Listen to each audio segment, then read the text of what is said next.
My brother is here. This is our conversation. You can listen in.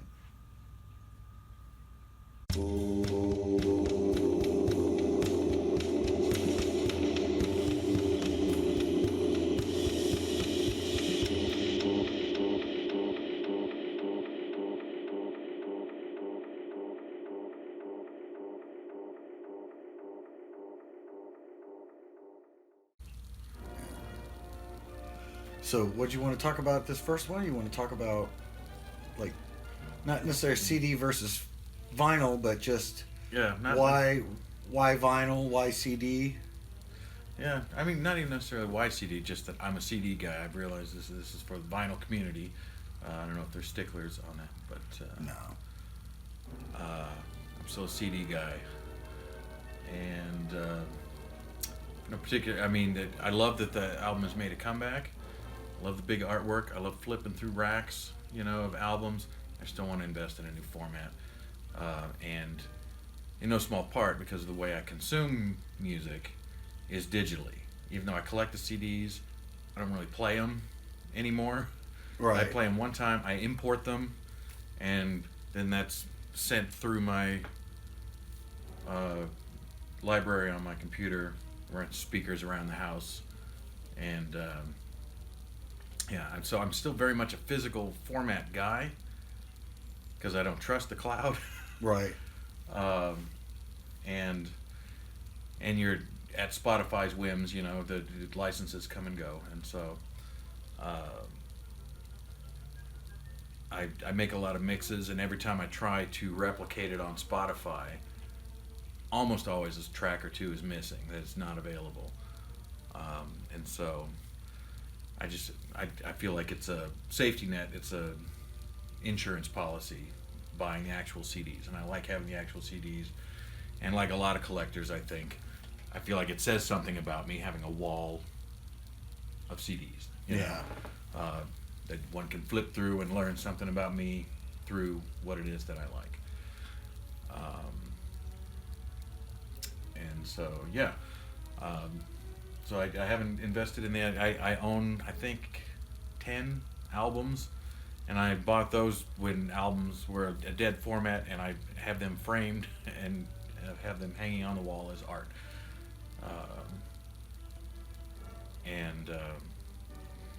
I have a record player that's still in my garage, but I haven't had it hooked up in You know what decades. kind it was? What kind of? It was a record? Sony. It was a Sony.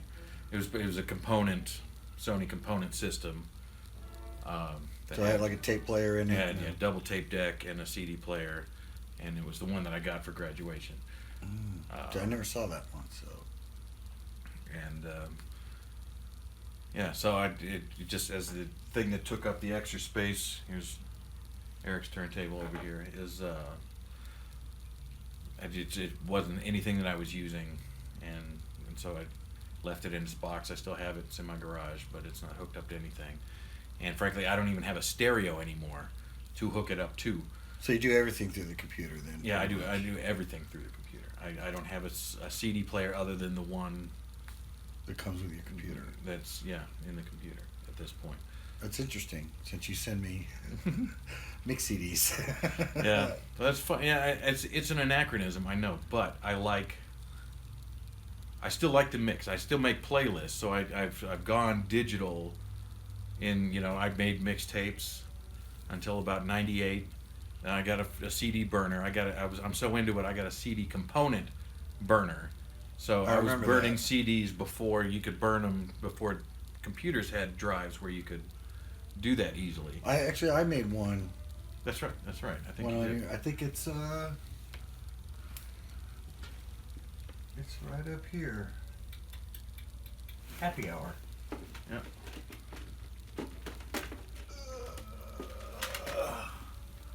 So, let's see. House Martins, Blow Monkeys. They Might Be Giants, Peter Gabriel, ABC, New Order, Madonna, Squeeze, Cars, Midnight. I still haven't got the CD or the album for Squirrel Nut Zippers, so. Okay. But I really like the song Hell. And Fishbone, Lioness Bitch. I love that song. Love and Rockets. Ball of Confusion. Somebody's Crying. Chris Isaac. So like those are some albums that I don't know if I'd want to get or not. Yeah. So this is always a great one to get some of those ones that I didn't. I'm Free. Soup Dragons. Going Underground. The Jam. Though I should get a Jam album. And then One U2. I don't have that album. I do have it on a. CDs back I have a CD. Oh, it's on the. U2, I got yeah, their two greatest hits. And then actually early on when I got back into vinyl. So I think that was like the end of 2016, the beginning of 2017, whenever U2 came out with the newest remaster or remix of the Joshua Tree, I think the 40th anniversary. Okay. And then about then is when that was an early album that I got, maybe like my fourth or fifth album that I got, back on vinyl again. Mm-hmm. And it was really vinyl that pulled you back into. I mean, I know that you went through a dark age of not buying music at all. Were you still listening to music during that time? Yeah, but it was basically just the radio. So all I did was listen to the radio, and but I didn't like a lot of what was on the radio. I mean, it's okay to listen to in the car, when, just so you got noise in the car. But we were talking about earlier, the only band that I listened to, an alternative radio station, 103.9, which is gone now, but basically it played like top 40 type alternative. It's as weird as that sounds. Yeah. So it'd be Limp Bizkit, Godsmack, Blink 182, Green Day. They kind of kept it in that realm. But they did play Against Me once, and I was just like, whoa, that sounds totally different than anything. And they might have played it 2 or 3 more times, and that was I'm a Teenage Anarchist, or I was a Teenage Anarchist. So I ended up buying a few Against Me albums from what I heard on the radio. And I think I ended up getting Raconteurs later, because I did like, that was one of the bands that I did like on the radio. But you felt like you heard it enough. But I was hearing it on the radio, and they played it enough, especially Steady As She Goes. I mean, that had a good year run on our local. And that was the thing is that even though it was the alternative station, it was still, I think, a Clear Channel station. Mm-hmm. And they tend to play it fairly safe. They might have had, like, 91X, when I lived in San Diego, would have a late night DJ that would play anything pretty much, because nobody was listening. And so, except me and probably one other guy. And so, what actually started getting me back into music was not MTV, but there was a channel, I want to say Padilio, but that's not it. It's got a butterfly as their... Oh, yeah.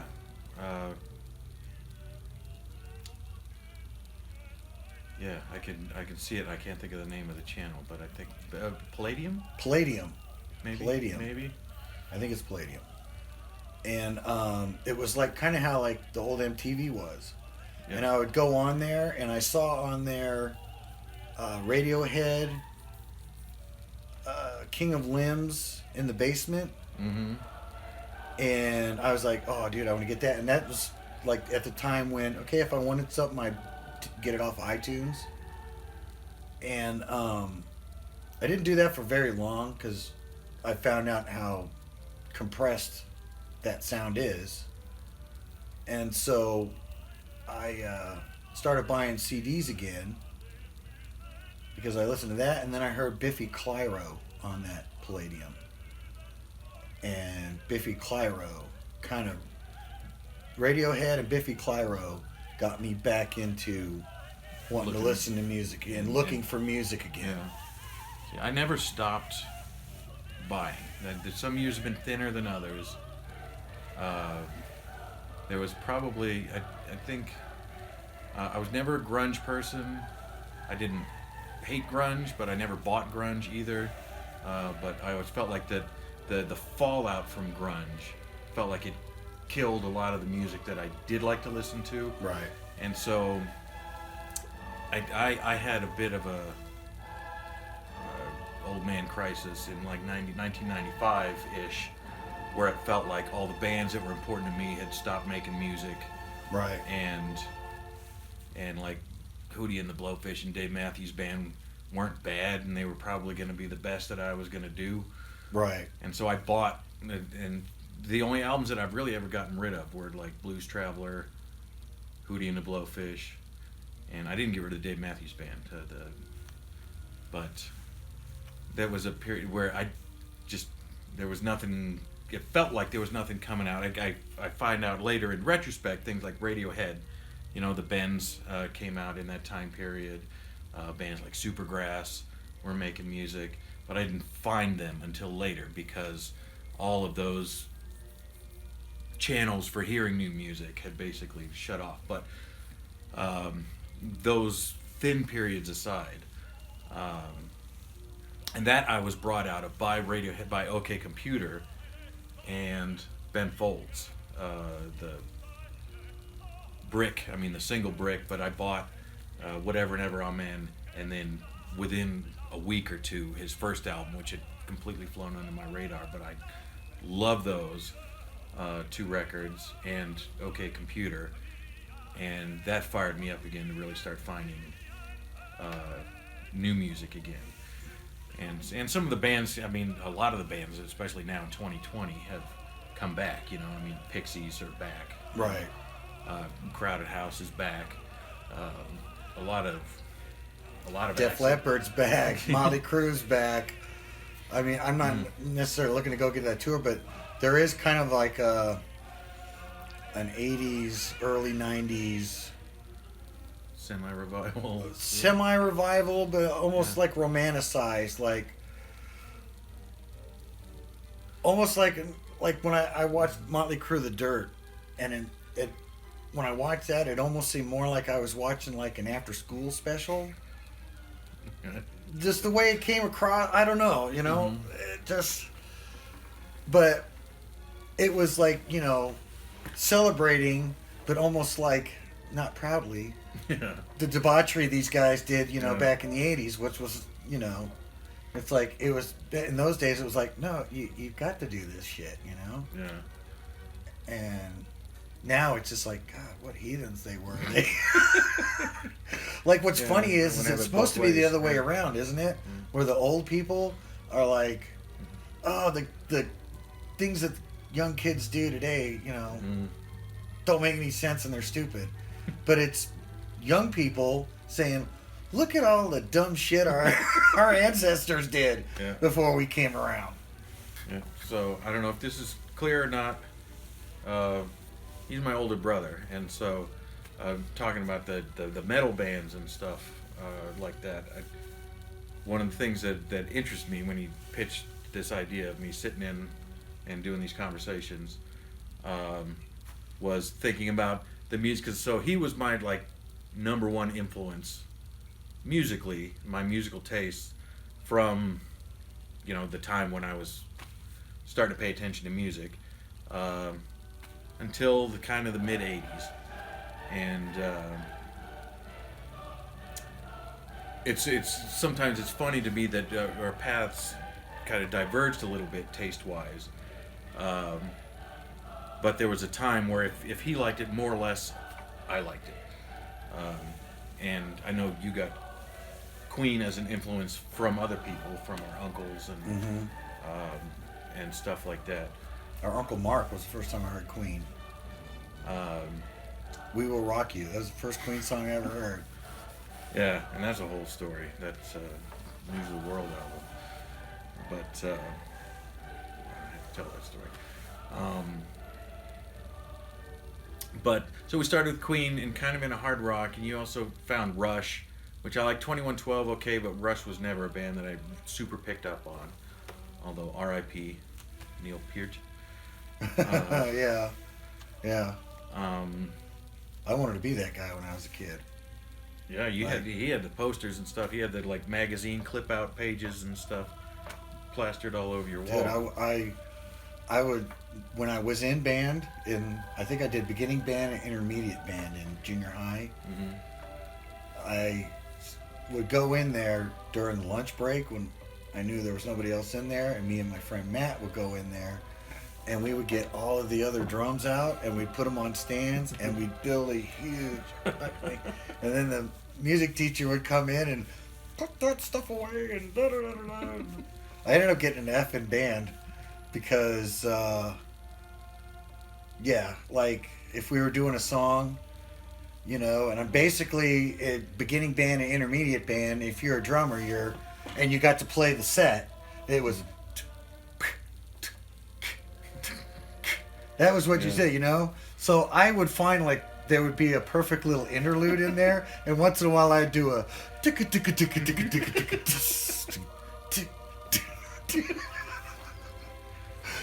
And that got me in a lot of trouble. Dude, the worst one was we had to do a Christmas one, and we found these whistles in the percussion area, those ones where it goes It was a slide whistle. So it was a slide whistle. So we're doing Silent Night for the thing. And it's like Silent Night. Beep. Oh, holy night. Beep. And then the band teacher kept doing the thing, walked to the back row, grabs the fucking whistle, goes back, keeps doing the whole thing, and she stayed calm the whole performance. But as soon as we got back there, she was just like, I think it's one of the only times the teachers cussed at me, where she's like, "You two shits need to cut this stuff out." We did that. The closest I was also in band, but I was in band in high school. In junior high, I played bass clarinet, and for high school, I switched to alto saxophone. And I must have been sophomore year, because our mutual friend was in band still, so he would have graduated a year ahead of me. But playing Pomp and Circumstance, we would play. Which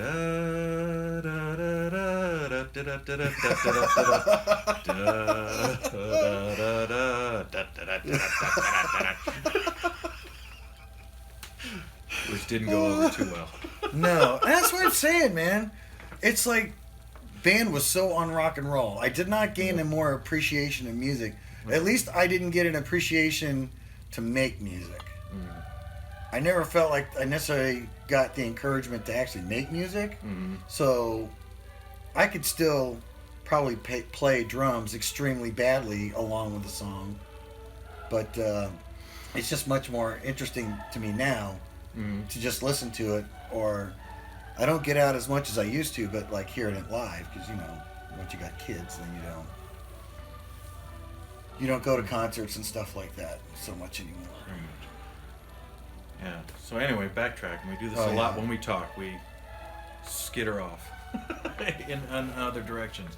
But there was Queen, and then somehow, because you were never a Genesis person, were you? No, I like Genesis. Did you like Genesis? Okay, because I felt like Genesis was my thing. You liked more of their overall discography. I liked most of Abacab, and I liked the whole album, the Genesis self-titled one. The one with the little shapes on it. Yeah. Those two albums I like the best, and I think I have some songs from Duke. I don't know if I have Duke on CD or not, but I have Abacab and Genesis. And again, there was a period there where I was picking up CDs just because they were used, and you could get them for like $3. You got a new CD, and I remember the days when. It was $20 to get a frickin' CD. And so that's why I didn't buy CDs at the beginning. I didn't buy one until like '87. Yeah, I don't recall if I went from Phil Collins to Genesis or from Genesis to Phil Collins. But I remember we lived in England during this time period, and we would go to swap meets like in an empty airplane hangar. Yeah. The bazaar. And the bazaar, yeah. And I would get like $5, to go, because our mom would run a booth like the CRS Wives or something like that. Yeah. And so they just needed us to scamper. Because you could do that in those days. Yeah.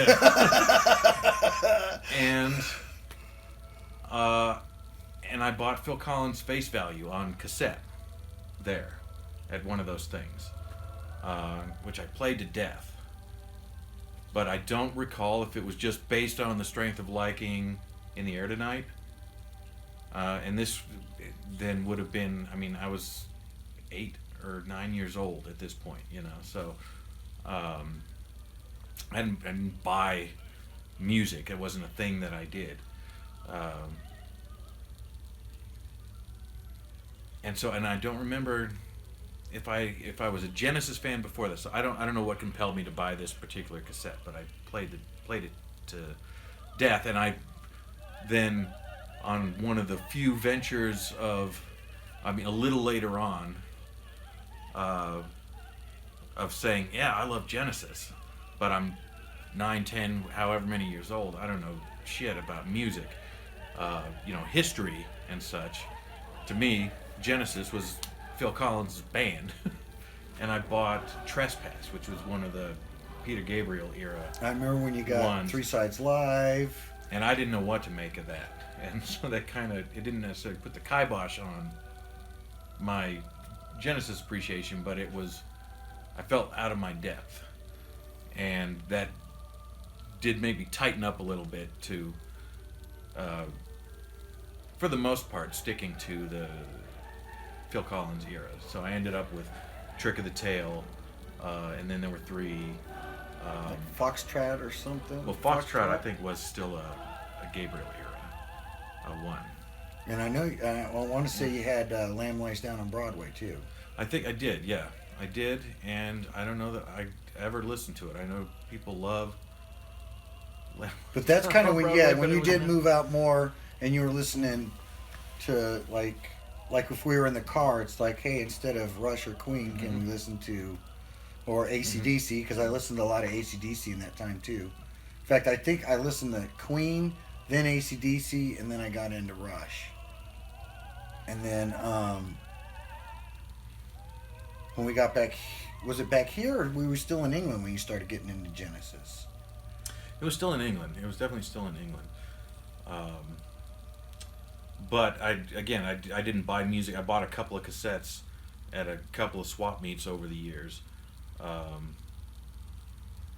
But we had some Queen. I remember when The Works came out. We were in England, and Mom was going to buy 2 copies, one for you and one for me. And I thought, No, that time- No, it would have had to have been Hot Space. Because The Works didn't come out till we got back here, I'm pretty sure. I remember Hot Space just God, coming I out just remember. before I we left. remember jiving the hell out to Hot Space before it sank in that it wasn't necessarily a super great record. No, that's when I first started realizing that I wanted to branch out into different kinds of music that I would hear but wouldn't get into. That I'm like, okay, I'm going to get out of the Queen bubble. Because that album was the first album that they did that I was personally disappointed in. I'm really fighting the urge to pull out my phone and look up when it was that The Works came You out. can do that, dude. Can I do that? There ain't Okay, no, we'll talk. I'm gonna look there ain't no rules against because that. I feel like it was The Works, and so. But yeah, so we followed this in kind of a hard rock, even though we were in England, and it's funny that it wasn't until we got back to the States from England that the We like to- exposure to that kind of